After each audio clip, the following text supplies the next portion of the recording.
Hi everybody, I'm Trademark Attorney Josh Gerben, and welcome to episode 6 of Ask a Trademark Attorney. In today's episode, we're going to talk about what trademark symbol should you use, the circled R or the little capital letters TM. So the circled R can only be used if you have federally registered your trademark. This doesn't mean you've just applied for the trademark and gotten a serial number. It means you've gone through the 8 to 10 month long registration process and actually have a trademark registration certificate. Very important not to use a circled R before that point because it's actually a violation of federal law to do so. And if the USPTO sees that you're using the circled R in the marketplace, they will actually deny your trademark application. So while you're waiting for your registration to issue, you can use the little capital letters TM next to your trademark. This indicates you're claiming a right in the trademark, but it hasn't been registered yet.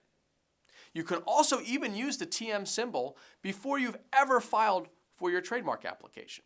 That's because in the United States, we recognize a common law right or unregistered rights in trademarks. So by putting a little TM next to your trademark, you're indicating that you're claiming such a common law right even if you haven't filed a trademark application.